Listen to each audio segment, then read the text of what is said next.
Hello namaste నేను Ashok welcome to Eha TV. AP ఎన్నికలు ముగిసి ఏడాది పైగా పూర్తవుతుంది. ఏడాది పైగా పూర్తయినటువంటి నేపథ్యంలో 3 పార్టీలు అంటే కూటమిగా ఉన్నటువంటి 3 పార్టీలు వాళ్ళ యొక్క బలాబలగాలకు సంబంధించి గతంలో వచ్చినటువంటి ఎన్నికల రిజల్ట్స్‌కి సంబంధించి మళ్ళీ ఏ నియోజకవర్గాల మీద ఫోకస్ చేయాలి, ఆ ఫోకస్ చేసినటువంటి సంబంధించి రాబోయే ఎన్నికల్లో దాని ప్రాతిపదికన ఎలా ముందుకెళ్లాలంటూ కూడా డిసైడ్ చేసుకుంటూ వస్తున్నాయి. ప్రధానంగా జనసేన పార్టీ మొన్న 100% స్ట్రైక్ రేట్‌తో 21 అసెంబ్లీ స్థానాల్లో గెలిచినటువంటి నేపథ్యంలో ఈసారి 60 నియోజకవర్గాల్ని టార్గెట్‌గా పెట్టుకుంటూ ఉన్నారు పవన్ కళ్యాణ్ గారు. 60 నియోజకవర్గాలను ఇప్పుడే సెలెక్ట్ చేసుకుంటూ గత 2024 ఎన్నికల్లో మనకి ఎక్కువగా ఓటు పర్సెంటేజ్ వచ్చినటువంటి నియోజకవర్గాలు ఏమున్నాయి, దాంతో పాటు పార్లమెంట్ స్థానాలు ఏమున్నాయి, వాటన్నిటిని కూడా రిపోర్ట్ తెప్పించుకొని మరీ చూసి ఈసారి ఖచ్చితంగా 20 స్థానాల్లో మనం పోటీ చేయాలనేటువంటి నమ్మకంతో ఆయన ముందుకు వెళ్తున్నారు. అదే ప్రాతిపదికన ఇటు బీజేపీ కూడా వాళ్ళ యొక్క ప్రస్తావనని, వాళ్ళ యొక్క ఓట్ షేర్‌ని పెంచుకోవడానికి కూడా విశ్వ ప్రయత్నాలు చేస్తుంది. మరి ప్రతిపక్షంలో ఉన్నటువంటి వైసీపీ పార్టీ పరిస్థితి ఏంటి?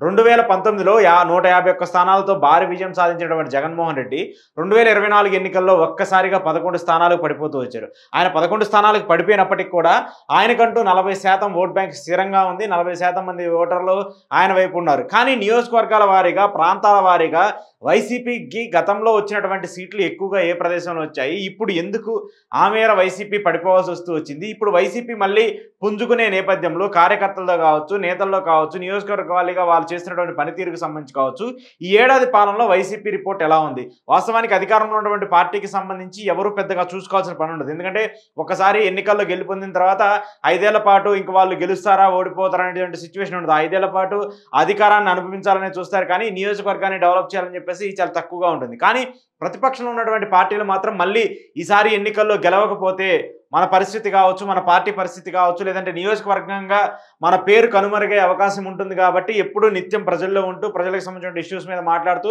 ప్రభుత్వం ఇచ్చినటువంటి హామీలకు సంబంధించిన అంశాల మీద పోరాడుతూ ఉండేటువంటి తత్వాన్ని ప్రతిపక్ష పార్టీలు కల్పించుకుంటూ ఉంటాయి. దాంట్లో ప్రధానంగా వైసీపీ ఇప్పటికే కూటమి ప్రభుత్వం ఇచ్చినటువంటి హామీలు కావచ్చు, సూపర్ 6 పథకాలకు సంబంధించి కావచ్చు, అలాగే ఎన్నికల్లో మేనిఫెస్టోలో ఏవైతే హామీలు ఇస్తూ వచ్చారో వాటన్నిటికి సంబంధించిన అమలు తీరు మీద కూడా ఎప్పటికప్పుడు ప్రజల్లోకి వెళ్తూ ఉన్నారు. ప్రజలకు సంబంధించిన అంశాల మీద ఎప్పుడూ కూడా బయటకు వచ్చి నేతలందరూ కూడా మాట్లాడుతూ వస్తున్నారు. ప్రధానంగా వైసీపీ పార్టీ వాళ్ళ యొక్క పార్టీకి సంబంధించిన నిర్మాణాల మీద కావచ్చు, గతంలో ఏవైతే తప్పులు చేసుకుంటూ వచ్చిందో ఆ తప్పులన్నింటినీ సరిదిద్దుకుంటూ ఈసారి ఖచ్చితంగా విజయం దిశగా అడుగు వేయాలంటూ కూడా మాట్లాడుతూ వస్తున్నారు. అయితే వైసీపీ పార్టీ ప్రస్తుతము ఈ ఏడాది ముగిసినటువంటి నేపథ్యంలో ఈ 14 నెలల్లో వైసీపీ బాగా పుంజుకున్నటువంటి ప్రాంతాలు ఏంటి? ప్రధానంగా ఆంధ్రప్రదేశ్కి సంబంధించి కోస్తా, రాయలసీమ, ఉత్తరాంధ్రకి సంబంధించుకుంటే 2019లో చూసుకున్నా, 2014 ఎన్నికలకు సంబంధించి చూసుకున్నా, లేదంటే అంతకుముందు 2009 ఎన్నికలకు సంబంధించి చూసుకున్నా, ఈ 3 ఎన్నికల్లో వైసీపీకి అంటూ అప్పుడు ఉమ్మడిగా ఉన్నటువంటి కాంగ్రెస్కి సంబంధించి చూసుకున్నా కూడా రాయలసీమ ప్రాంతం అనేది, రాయలసీమ బెల్ట్ అనేది వైసీపీకి కంచుకోట లాంటిది.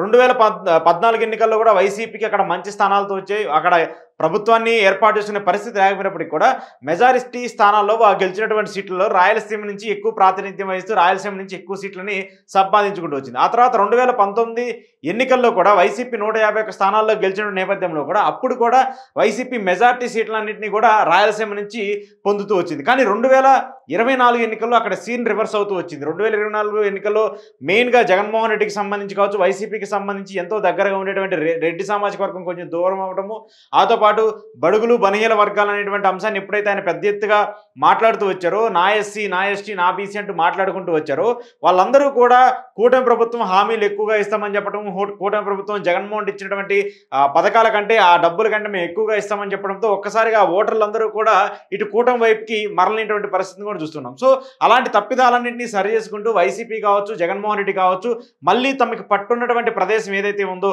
రాయలసీమ ప్రాంతం మీద ఎక్కువగా ఫోకస్ పెడుతూ వచ్చింది. ఈ ఏడాది ఈ దగ్గరగా ఈ 14-15 నెలల్లోనే వైసీపీ పార్టీ అంటే గతంలో ఎన్నికలకు ముందు ఎంత నెగిటివిటీ అయితే మూట కట్టుకుంటూ వచ్చిందో, ఎంత ఓడిపోవడానికి ఎన్ని నెగిటివ్ కారణాలు అయితే ఉన్నాయో, ఈ 15-14 నెలల్లోనే వైసీపీ ఒక పాజిటివ్ ఓట్ బ్యాంక్ని టర్న్ చేసుకుంటూ వచ్చింది.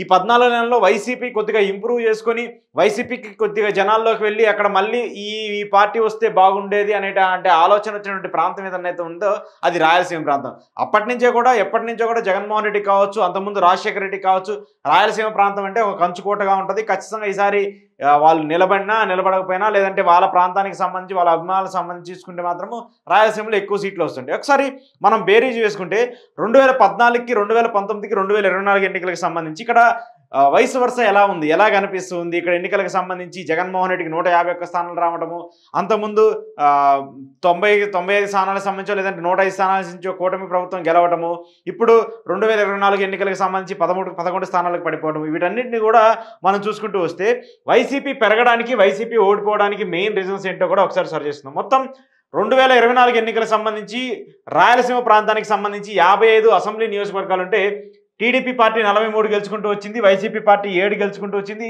BJP party 3, Janasena party 2. అంటే జనసేన పార్టీకి సంబంధించిన ప్రస్తావన ఎప్పుడు కూడా ఊహించుండరు, రాయలసీమకు సంబంధించి ఈ మేర వస్తుందని చెప్పేసి ఎవరు కూడా ఊహించుండరు. So Janasena party, BJP party అలాగే వైసీపీ పార్టీకి సంబంధించి చూసుకుంటే 7, 3, 10, 12.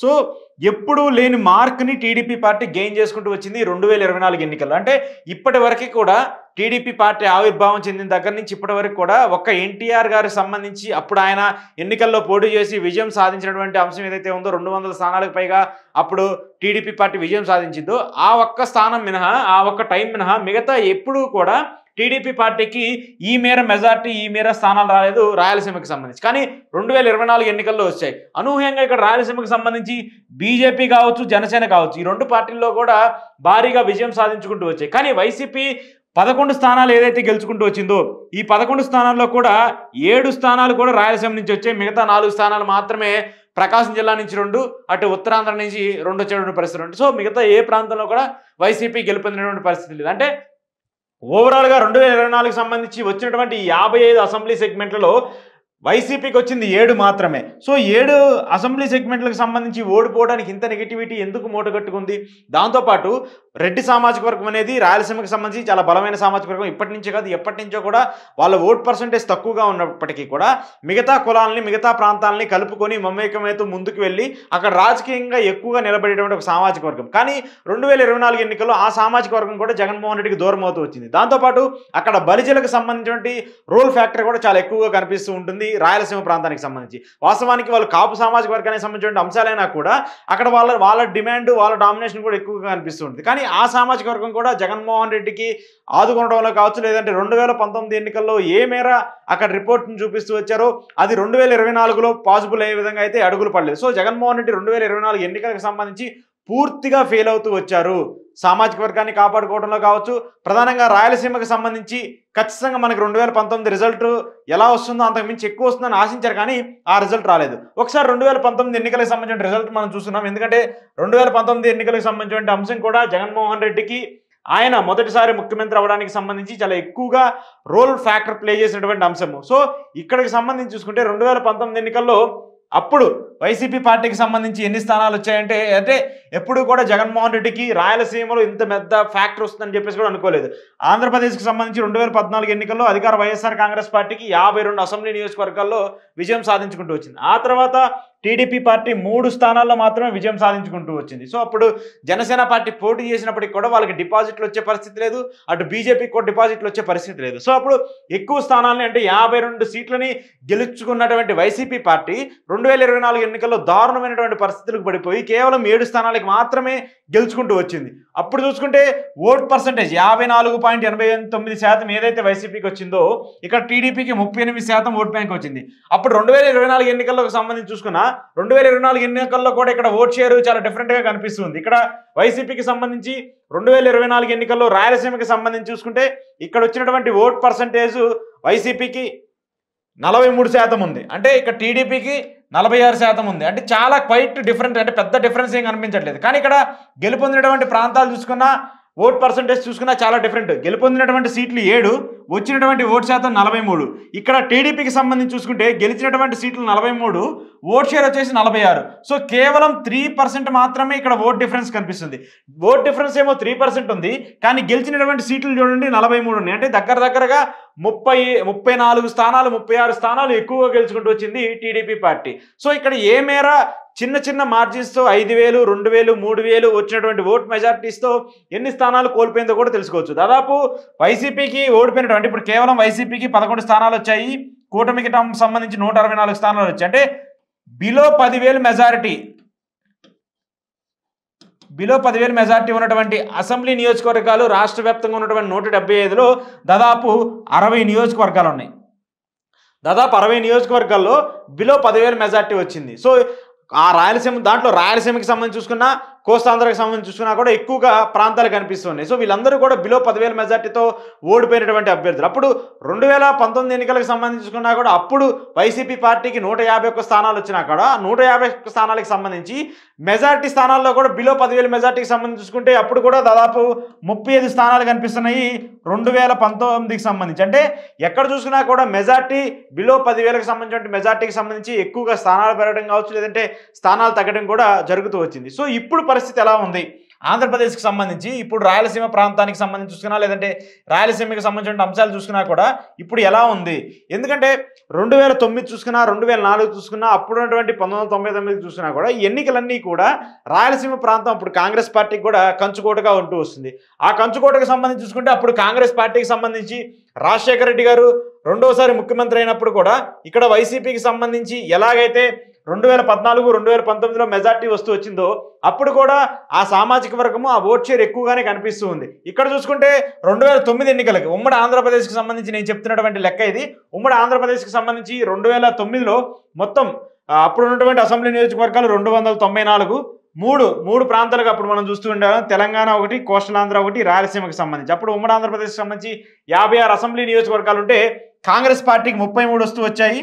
ఆ తర్వాత బీజేపీకి 0, టీడీపీ పార్టీకి 20, అలాగే పీఆర్పీ పార్టీకి 3 స్థానాలు వచ్చాయి. అంటే ఇక్కడ కూడా మెజార్టీ స్థానాలు 33 స్థానాల్లో కాంగ్రెస్ పార్టీ విజయం సాధించుకుంటూ వచ్చింది. అంటే ఇక్కడ కూడా ఓట్ పర్సంటేజ్ కావచ్చు, ఓట్ సీట్ పర్సంటేజ్ కావచ్చు ఎక్కువగా కనిపిస్తూ వచ్చింది. ఇక్కడ కూడా చూడండి 41% ఓట్ పర్సంటేజ్ వచ్చింది. ఇక్కడ టీడీపీకి 36% వచ్చింది. అప్పుడు పీఆర్పీ పార్టీకి 14% వచ్చింది. అంటే చిరంజీవి గారు కూడా రాయలసీమలో రెడ్డి సామాజిక వర్గానికి అంటారా, లేదంటే మిగతా వాళ్ళకి అంటారా, అక్కడ టికెట్లు ఇచ్చి విజయం సాధించినటువంటి పరిస్థితిని కూడా చూసుకుంటూ వచ్చాము. సో ఏ మేర చూసుకున్నా కూడా రాయలసీమ ప్రాంతము మెయిన్గా అప్పుడు కాంగ్రెస్కి కావచ్చు, ఇప్పుడు వైఎస్ఆర్సీపీ కాంగ్రెస్కి కన్వర్ట్ అయినటువంటి జగన్మోహన్ రెడ్డికి కావచ్చు కంచుకోట లాంటిది. వైసీపీ పార్టీ ఈ 14 నెలల్లోనే విజయం సాధించిందనాలా, లేదంటే అక్కడ గ్రౌండ్ని పెంచుకోవడం అనాలా, లేదంటే నియోజకవర్గ స్థాయిలో కావచ్చు నియోజకవర్గ స్థాయిలో నాయకులందరూ యాక్టివ్ అవ్వడం అంటారా? వీటన్నింటినీ చూసుకుంటే మాత్రము రాయలసీమకు సంబంధించి, రాయలసీమ ప్రాంతానికి సంబంధించి వైసీపీ పార్టీ కొంత పాజిటివ్గా, కొంత ఎంకరేజ్ అయినటువంటి పరిస్థితి కనిపిస్తుంది. ఇప్పుడు ఈ ఏడాదిలో ఫాస్ట్గా వైసీపీ పుంజుకున్నటువంటి ఆంధ్రప్రదేశ్ సంబంధించి చూసుకుంటే రాయలసీమలో చాలా గట్టి పరిస్థితులు కనిపిస్తున్నాయి వైసీపీ పార్టీకి. అయితే టీడీపీ మాత్రం ఎప్పుడూ లేని విధంగా వాళ్ళు అక్కడ ఓట్ బ్యాంక్ని సాధించుకుంటూ వచ్చింది, సీట్ షేర్ని సాధించుకుంటూ వచ్చింది. దాన్ని కంటిన్యూ చేయడానికి టీడీపీ విశ్వ ప్రయత్నాలు చేస్తుంది. వాస్తవానికి టీడీపీకి ఎప్పుడూ కూడా ఈ రేంజ్లో ఈ మేర అక్కడ సీట్లు వచ్చిన పరిస్థితి లేదు. కానీ ఈ ఎన్నికల్లో మాత్రమే అక్కడ టీడీపీకి ఎక్కువగా సీట్లు సంపాదించుకుంటూ వచ్చింది. 3 కూటమిగా ఉన్నటువంటి అక్కడ ఎక్కువ మెజార్టీ స్థానాల్లో కూడా కూటమి గెలుచుకుంటూ వచ్చింది. కేవలం 7 స్థానాలకి వైసీపీ పరిమితం వచ్చింది. సో ఈ అంశాలన్నింటినీ చూసుకుంటూ ఉన్నప్పుడు ప్రస్తుతం వైసీపీ పార్టీ బాగా పుంజుకున్నటువంటి ప్రాంతం ఏదన్నా ఉందంటే అది రాయలసీమగా చెప్పొచ్చు. ఆ కంటిన్యూటీని కూడా ఇంకా జగన్మోహన్ రెడ్డి మరింత ప్రజల్లోకి వెళ్ళి రాయలసీమ ప్రాంతానికి సంబంధించి కావచ్చు, ఆ అంశాలకు సంబంధించి ఎక్కువగా పోరాటం చేయాలని చెప్పేసి కూడా దిశానిర్దేశం చేస్తూ ఉన్నారు. ఏదైతే రాయలసీమని మెజార్టీ సీట్లుగా భావించి మెజార్టీ అక్కడ ఎక్కువ సీట్లు సాధిస్తేనే అధికారం చేపడతామని చెప్పేసి నమ్మకం ఏముందో ఆ నమ్మకంగానే ముందుగా వైసీపీ వెళ్తుంది. దాంతోపాటు టీడీపీ కూడా ఇప్పుడు ఏదైతే రిజల్ట్ వచ్చిందో ఆ రిజల్ట్ని కంటిన్యూ చేయడం కోసం కావచ్చు, రాయలసీమకు సంబంధించిన అంశాల మీద, రాయలసీమకు సంబంధించిన ప్రాజెక్టుల మీద, లేదంటే అక్కడ ఉన్నటువంటి నాయకులకు సంబంధించి ఎక్కువ ఇంపార్టెన్స్ ఇస్తూ ఉంది. దాంతోపాటు మంత్రి పదవులకు సంబంధించి చూసుకుంటే మాత్రము మొత్తం యంగ్ టీముకి కూడా అక్కడ అవకాశాలు ఇస్తూ వచ్చారు. ఎందుకంటే ఖచ్చితంగా మళ్ళీ రాబోయే రోజుల్లో ఒక 20 ఏళ్ల పాటు 30 ఏళ్ల పాటు వాళ్ళు రాజకీయం చేయాలి. కాబట్టి ఇప్పటి నుంచే ఒక టీంని తయారు చేయడం కోసం కూడా లోకేష్ నేతృత్వంలో రాయలసీమకు సంబంధించినటువంటి టీడీపీ ఎక్కువగా పనిచేస్తూ వస్తుంది. సో దానికి ధీటుగా ఇప్పుడు జగన్మోహన్ రెడ్డి ఫుల్ ఫ్లెడ్జ్డ్గా యాక్టివ్గా ఉండేటువంటి లీడర్లందరికీ కూడా అవకాశం ఇస్తూ రాయలసీమ ప్రాంతాన్ని బలోపేతం చేయడానికి 2014, 2019లో ఎలాంటి రిజల్ట్స్ అయితే రాయలసీమ నుంచి వచ్చాయో అలాంటి రిజల్ట్స్ని మళ్ళీ తిరిగి పొందేందుకు కూడా వైసీపీ పార్టీ ఫుల్ ప్రయత్నాలు అయితే చేస్తుంది. సో ఏదేమైనప్పటికీ కూడా వైసీపీ ఇప్పుడు మొన్న కోల్పోయినటువంటి భారీ పరాజయానికి సంబంధించి ఒక్కొక్కటిగా అడుగడుగు వేసుకుంటూ వస్తుంది. రాయలసీమ ప్రాంతానికి సంబంధించి చూస్తుంటే ఇప్పుడు కొంత ప్రాంతం విధంగా చూసుకున్నా, లేదంటే నియోజకవర్గాల వారీగా చూసుకున్నా కొంత ఇంక్రీజ్ అయినట్టు తెలుస్తుంది.